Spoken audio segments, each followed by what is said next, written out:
Chapter 29. Enter Ahab, to him Stubb. Some days elapsed, and ice and icebergs all astern, the Pequod now went rolling through the bright Quito spring, which at sea almost perpetually reigns on the threshold of the eternal August of the tropic.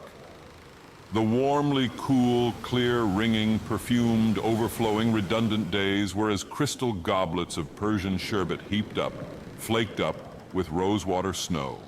The starred and stately nights seemed haughty dames in jeweled velvets, nursing at home in lonely pride the memory of their absent conquering earls, the golden helmeted suns. For sleeping man 'twas hard to choose between such winsome days and such seducing nights.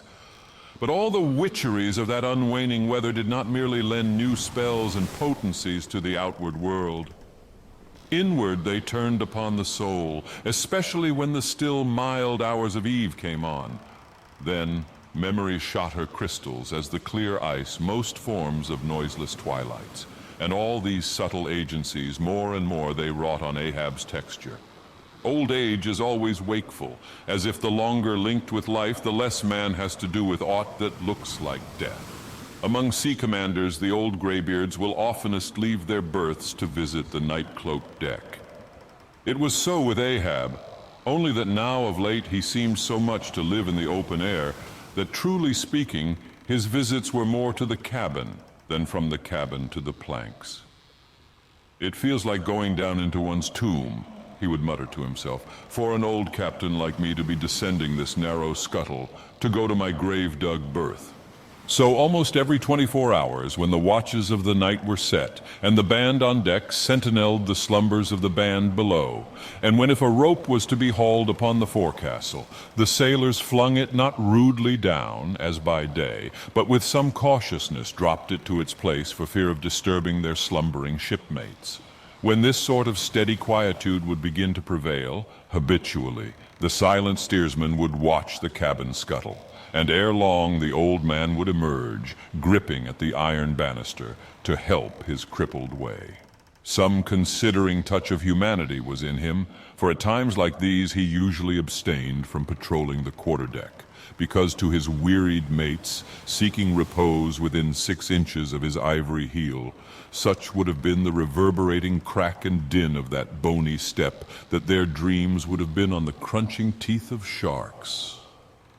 But once the mood was on him too deep for common regardings, and as with heavy lumber-like pace he was measuring the ship from taffrail to mainmast, Stubb, the old second mate, came up from below with a certain unassured, deprecating humorousness, hinted that if Captain Ahab was pleased to walk the planks, then no one could say nay. But there might be some way of muffling the noise, hinting something indistinctly and hesitatingly about a globe of tow and the insertion into it of the ivory heel. Ah, Stubb, thou didst not know Ahab then. "Am I a cannonball, Stubb," said Ahab, "that thou wouldst wad me that fashion? But go thy ways, I had forgot. Below to thy nightly grave, where such as ye sleep between shrouds, to use ye to the filling one at last. Down dog and kennel." Starting at the unforeseen concluding exclamation of the so suddenly scornful old man, Stubb was speechless a moment, then said excitedly, "I am not used to be spoken to that way, sir. I do but less than half like it, sir."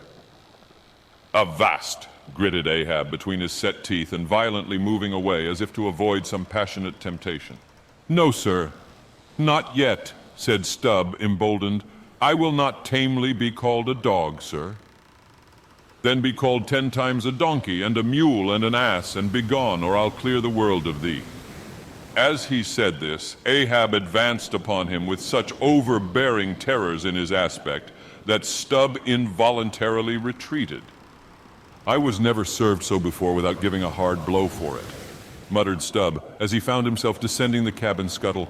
"It's very queer. Stop, Stubb.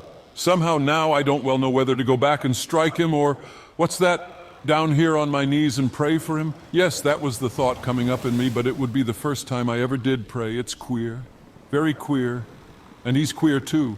Aye, take him fore and aft, he's about the queerest old man Stubb ever sailed with.